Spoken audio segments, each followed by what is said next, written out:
panorama de una investigación que vengo realizando sobre los museos de Panamá, pero sobre todo si conocemos su historia y su público. Aquí se ha hecho varias, eso también, si estuviese Lidia le diría que yo también entregar antes la ponencia, prepararla antes, también me vi como que varias, entre ellos la directora de Patrimonio Histórico y la profesora Marcela hicieron también un panorama sobre la historia de los museos en Panamá. Yo trato de profundizar un poco más y sobre todo si conocemos sus públicos, o sea, conocemos su historia, conocemos sus públicos.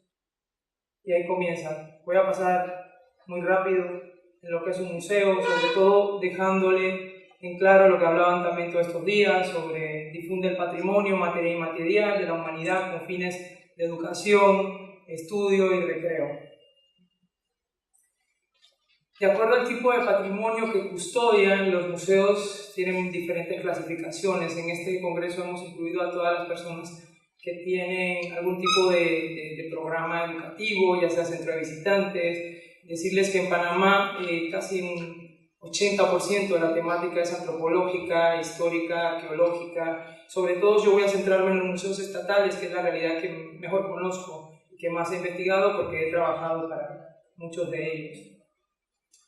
Y como podrán ver, desde que nos separamos de Colombia, se crea la necesidad y se destina un presupuesto para un museo, pero eso es una realidad que se da en todos los países. También el museo era como esa parte de ese país, ¿no? Entonces, la Ley 52 del 20 de mayo de 1904, prácticamente 6 meses de habernos separado de Colombia, dice que es hacer un presupuesto para un gobierno, un palacio de gobierno, un palacio municipal, una biblioteca, una universidad y un museo. Dentro de la investigación que se ha realizado, se ha podido encontrar que en la Ley 8 de 1909, en el artículo 1, se destina que por ley se den $5.000 al fomento del Museo Nacional. Tengo que decir que ese presupuesto se mantuvo casi los 50 primeros años de la República. Ese era el presupuesto que recibía. O sea, estamos hablando de 1909. $5.000 no sé cuánto sería, pero debe ser muchísimo dinero. Entonces, que se destine esa cantidad de dinero para el Museo Nacional llama muchísimo la atención. Y como pueden ver, también se va como clasificando qué era lo que debía tener un museo, nuestro pasado, especialmente objetos y joyerías precolombinas, artefactos aborígenes. O sea, se busca como esa identidad o nacionalidad o eso que todavía no sé yo cómo manejar, que es lo panameño y esa panameñidad que tampoco los museos han logrado captar, y eso no es un tema que tenemos muy claro, y a lo mejor podría salir un debate interesante de esta reunión, porque el museo no ha logrado, o los museos no han logrado hablar de eso, de lo que somos o cómo somos los panameños. Pues esta es la foto reciente que encontré del doctor Alejandro Méndez Pereira.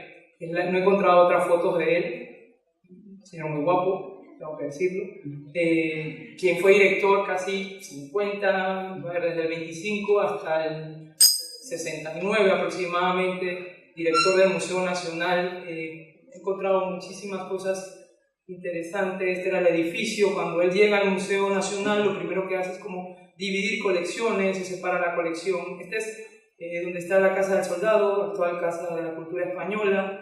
Comienzan a dividir las colecciones, miren las vitrinas, se comienza a llevar el Museo de Arqueología y de Etnografía, se divide en colecciones, se separa el Museo de Ciencias Nacional, el Museo de Ciencias Natural, y se queda aquí el Museo Nacional.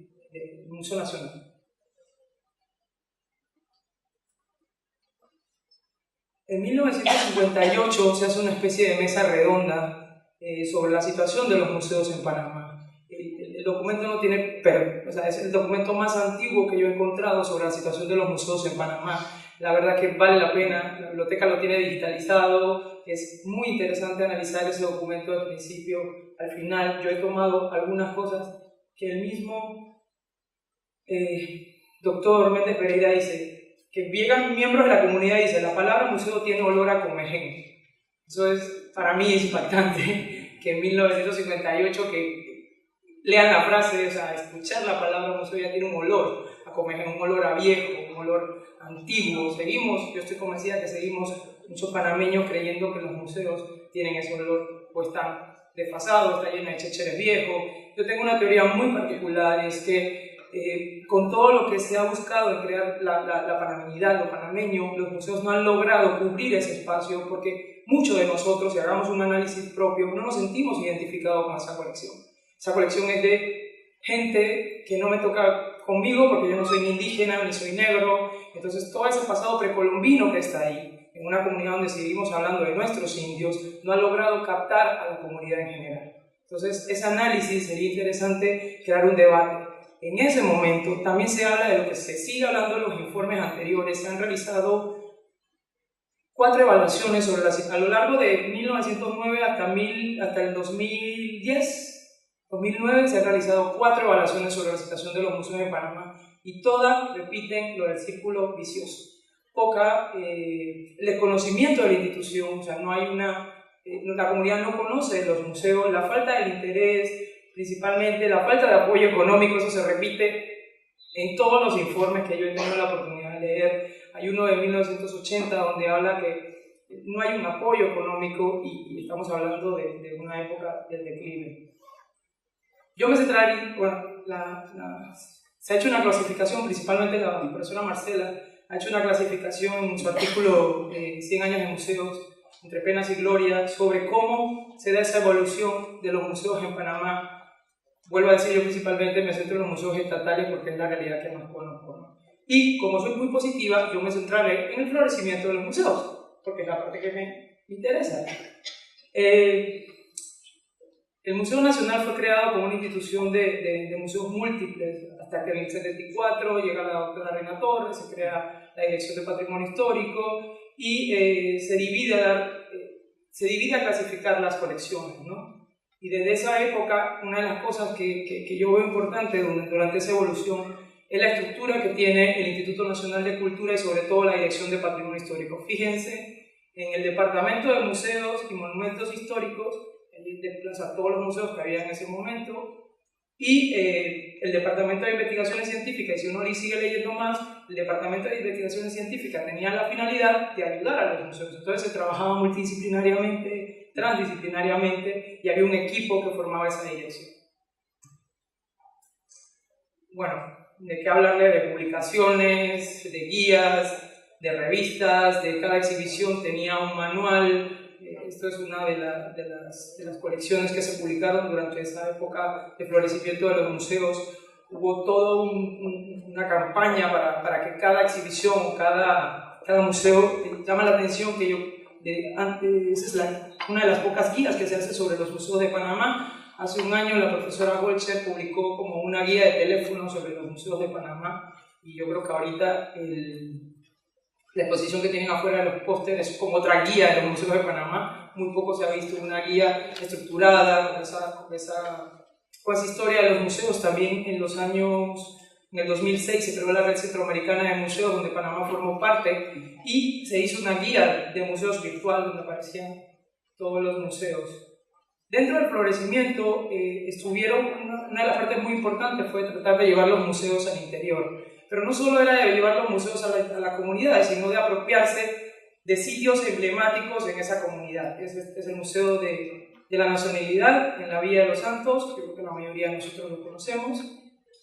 Se abren museos como el Museo Afrantillano, la doctora Reina Torres, que ya todo el mundo lo conoce, y sobre todo creo que en ese momento de esos florecimientos del museo se abre el Museo Antropológico, se abre el Museo del Hombre Panameño, luego en el 82 el Museo Antropológico, que este año, como se dijo, cumple 40 años, y sobre todo, y lo más importante, que ese museo se abre con diferentes departamentos, pero sobre todo un departamento de educación que tenía la finalidad de atraer a los visitantes y se crea desde el principio, se trabaja un proyecto mancomunado de mantener activo el museo, ya sea con exhibiciones temporales, pero sobre todo con visita de un público joven. Yo personalmente recuerdo mi primera visita a ese museo cuando tenía 10 años, que es mi primera experiencia con un museo. Pues en total los museos estatales panameños son 19, entre 19 y 20. También podemos hacer aquí un análisis crítico y decir, a todo le llamamos museo. Pues sí, pero hay muchos de ellos que habría que localizarlos dentro de cómo podríamos ubicarles. La mayoría, y en muchos casos del interior, cerrados por mucho tiempo. Bueno, el clásico que conocen ustedes es el antropológico, con más de 10 años cerrados.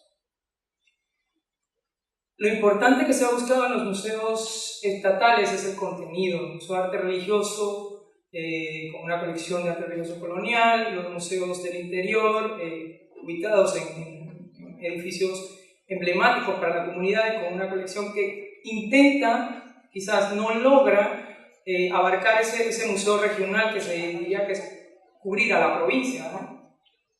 Y muchos de ellos también temáticos, como por ejemplo el Museo Manuel F. Zárate, el folclorólogo más conocido, él y su esposa, como el Museo La Pollera. Estas museografías, muchas de ellas, no han sido cambiadas en más de 30 años. O sea, son museografías de 30 años que en su momento, estamos hablando de los años 70, pues sí cumplían las temáticas de la nueva museología, lo que hablaba Ricardo con su cartel, con tal, pero nunca se ha cambiado o no se ha implementado un nuevo guión museográfico para cada uno de estos museos, sobre todo porque ellos no pueden gestionar ni los fondos que reciben. O sea, la entrada no es gestionada por ellos, necesita pasar por un proceso no tienen una caja común, un fondo común. Pero es importante que los museos estatales tratan de cubrir lugares emblemáticos. Este es el Museo de la Aduana de Portobelo, el Museo Regional de Veraguas, que irónicamente tenía fondos por ley desde 1996 o como 18 años antes, no recuerdo. Y el museo se crea en el 2005. Todo ese tiempo que se había destinado $18.000, imagínense, hace muchos años, y el museo no logra crearse hasta el 2006. Se trató de utilizar las instalaciones de la antigua cárcel, de estar en el centro. Nuevamente se busca edificios reutilizados, que tengan vínculo con la comunidad, pero no se logra llegar a la comunidad, no se logra involucrar a la comunidad porque no hay un diálogo previo antes de crear el guión o la estructura museográfica, por los costos, por los procesos del INAC o por algunas cosas. Y volvemos a lo mismo. En el informe que se hace en el 80 y que se hace en el 2014 se habla de las 3 grandes problemáticas de los museos estatales. Falta de personal capacitado. Recordemos que Panamá, la Universidad de Panamá no forman en museología principalmente. La mayoría de las personas que se han formado en museología han tenido que salir afuera. Falta de reconocimiento social, que viene ligado a la al poco identificarme con la colección que está ahí, y falta de presupuesto. Esa es la repetitiva en todos los procesos. Yo me imagino que también los museos que no son gestionados por el Estado también se quejarán de la falta de presupuesto, pero en general tienen mucho más difícil no solo la falta de conseguir presupuesto, sino de administrar ese presupuesto, que es al final la gran problema. Nosotros creemos que a través de la educación o de proyectos educativos se puede crear. Trabajamos desde la línea de la educación patrimonial, que solo se puede querer y preservar algo que se conoce. Entonces ahí se crea una difusión de ese patrimonio. Mientras que yo no lo conozca, no me identifico, no lo voy a creer, no lo voy a conservar. Y sobre todo lo que le preguntábamos al principio, ¿cómo ha sido su experiencia en el museo? Porque va ligado a no voy a volver a ir, no me interesa, fui, lo vi, está igual desde hace 30 años, y gente que tiene desde los años 70 lo vio y vuelve a ir y ve lo mismo, y vuelve a ir y ve lo mismo, pues llega un momento que ya dice, pues no voy más. Pues yo sí creo que hay futuro en los museos estatales. Estamos en un congreso de educación y museos. ¿Dónde está Charlotte? Se me fue. ¿Dónde está Charlotte con su red de museos? Y bueno, Charlotte está en la red, están todos en la red de museos, todos los que quieran participar en la red de museos. Entonces hay un debate sobre los museos actualmente en Panamá muy interesante, aunque todavía me falta por ver una recolecta de 1 centavo por el Museo Nacional, como vi para cuando los panameños perdieron en el fútbol, y una recolecta de 1 centavo. O sea, yo nunca, el día que hay una recolecta de 1 centavo por los museos nacionales o por el Museo Nacional, me gustaría verlo, ¿no? Entonces ahí veremos que hemos cambiado también el chip de lo que son los museos estatales. Lo tuvimos en Peronomé. ¿Lo tuvimos? Sí. Profe, pues no me mandó fotos, yo lo he puesto aquí. Los años 80. No sé, hizo una recolecta. Sí, 1 centavo por el Museo de Peronomé. Se copiaron lo del fútbol, porque también recolectaron 1 centavo por lo del... Creo que en la actualidad, como ustedes saben, los museos en Panamá son gestionados por patronatos, por fundaciones privadas, están los estatales, están galerías, está el Ministerio de Ambiente, el Centro de Visitantes y parques. Interesante esta página, los invito a mirar, que habla de que Panamá tiene 51 museos, centros de interpretación, centros de visitantes, ¿no? Todavía yo no creo un inventario que exista claro y conciso de si están abiertos, están cerrados. Esta gente todavía maneja que el antropológico está en la 5 de mayo, así que yo no sé si sus cifras son reales, pero tampoco nadie ha hecho, bueno, yo sí, yo escribí y le dije, han verificado las cifras, y entonces he preguntado si esas cifras son reales o cómo lo manejan. Y yo, la verdad que es el Instituto Latinoamericano de Museos, que se maneja de Costa Rica, tiene muchísima información y han quedado en verificar los datos. Algunos datos son rellenados por los mismos museos, o sea, ellos tienen una página donde uno escribe, yo soy del museo tal, muchas veces no verifican algunos datos, pero ellos dicen que aquí hay 51 museos, parques nacionales o lugares de visitas o todo un revuelto. ¿Conocemos nuestros públicos? Es la gran pregunta. Yo creo que sí, que conocemos sobre todo el público estudiantil, pero no a profundidad. O sea, conocemos que existe, porque son la gente que más nos visita, ¿no? Pero no hemos establecido un estudio de público que nos ayude a conocer de verdad cómo viene ese público estudiantil, dónde llega, por qué no llega, si nos llega, porque, salvo los programas que buscan a ese público estudiantil, que trabajan el proceso, el proyecto como proceso, pero sí se sabe que hay un público estudiantil que visita los museos. O sea, eso se sabe y se trabaja en algunos museos mejores que otros. Por ejemplo, me llama la atención en el Museo de Historia, que ha logrado crear un proyecto en conjunto con la Presidencia de la República y donde está el Salón Bolívar, que crea un itinerario que visitaban la Presidencia de la República, pasan por el Salón Bolívar y terminan en el museo. Ellos se han anexado a un recorrido existente en el casco antiguo y se han vinculado y se han pegado ahí para que los estudiantes también vengan a sus museos. Tienen un costo de $1. No, el itinerario con el museo creo que tiene un costo de $2.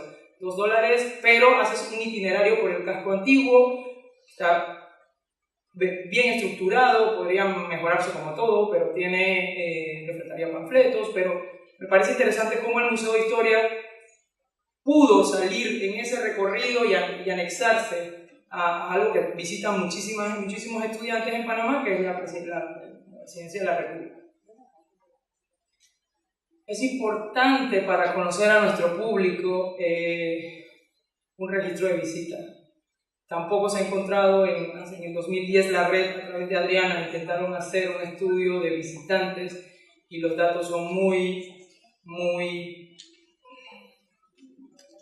escasos, ¿no? Yo creo que había que hacerlo como buscando, primero, cómo registra el visitante los museos, cómo se registran, por qué vienen, dónde vienen. Había que trabajar que un dato no es bueno ni malo, o sea, decir que nos han visitado 4.000 personas a un mes, pues no es decir nada, o sea, es decir, sí, vinieron 4.000, pero yo no sé si esa calidad de la visita, cómo fue la visita, y tener, pues no me gustó, sí me gustó, qué es lo que te gustó, pero es un trabajo a largo plazo, sería bueno verlo a largo del año. Proyectos que ayuden a otras visitas en redes, muy conocido, por ejemplo, el caso que acabo de hablar, el de Museo de Historia.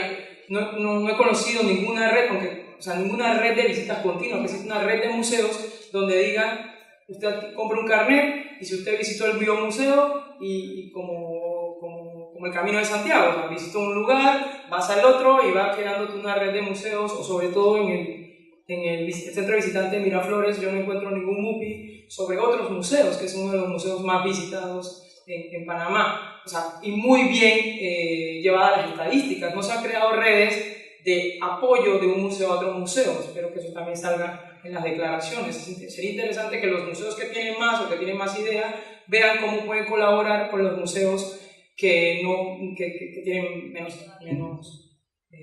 recursos. Les invito a mirar la página de museos comunitarios, porque eso también es importante. Hay que buscar la fórmula de trabajar con la comunidad. Las comunidades no se ven reflejadas en ese museo, entonces se debe trabajar primero preguntándole a ellos cómo se ven ellos en los museos, qué esperan de un museo. O sea, ¿qué espero ver reflejado en un museo? Historia. Hay muchos museos que ya el edificio es un museo, pero no se ve reflejado en él. Entonces, otra nota importante que también lo he visto y que ha funcionado en todos los museos es salir del museo. Y a veces no cuesta mucho, es buscar a tu visitante. Durante el Día de los Museos hubo una noche de museos. Ha cambiado muchísimo la política de visita de los museos estatales. Muchos de ellos tenían horario de horario de oficina de 8 de la mañana, de 9 de la mañana a 5 de la tarde. Ahora ya se está abriendo la posibilidad de abrir los fines de semana. Entonces, buscar esa posibilidad. Me encantaría ver un MUPI del Museo de Afroantillano en el metro. O sea, esta es la parada de la 5 de mayo y la parada del Museo Afroantillano, salga por aquí.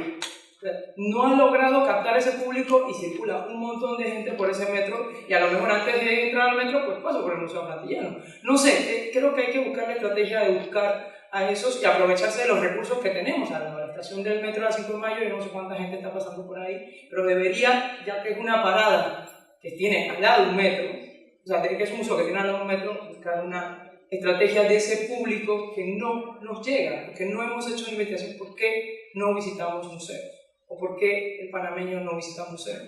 Siempre lo digo, en mi familia nadie visita museos y yo les hablo de museo todo el día. O sea, no he logrado que ellos vengan al museo, porque me lo repiten todo el día. Esa cosa está llena de chécheres viejos, estamos muy preocupados por las piezas, había que cambiar y reforzar todo ese itinerario, esas museografías, y pensar mucho más en no llegar a un museo y seguir leyendo piezas de cerámica en gobe rojo sobre blanco, porque ya sabemos que es una pieza de cerámica que tiene gobe rojo sobre blanco. Esto es un público que aquí en Panamá no se trabaja. O sea, no he encontrado programas con jóvenes fuera de edad escolar a los que les podría interesar aprender, investigar. Porque para mí el público estudiantil universitario sigue siendo un público estudiantil. Hay diferentes tipos de públicos, pero yo el público universitario lo metería dentro de un público estudiantil. Pero un joven que quiera visitar solo el museo tampoco puede. O sea, no logramos captar a ese público. Y ya ni les quiero contar de los adultos mayores y jubilados, que es un público cautivo, que está ahí. Se han buscado, no he encontrado ningún proyecto dirigido a ese tipo de público. Y aparte de lo que ha presentado aquí el MUSI o Elba en la mañana sobre el grupo con discapacidad, pero son realidades muy puntuales, financiadas por proyectos muy puntuales, que es muy difícil mantener. Elba comentaba que hasta sostener las cartelas en el caso de un museo, de un centro de interpretación al aire libre, sostener eso no es barato. Y sobre todo, volver a lo mismo, ¿por qué no visitan los museos? Y podríamos hablar de nosotros mismos. ¿Cuántas veces hemos hecho un itinerario de museos, ustedes como profesores, fuera, o los que trabajan en museos?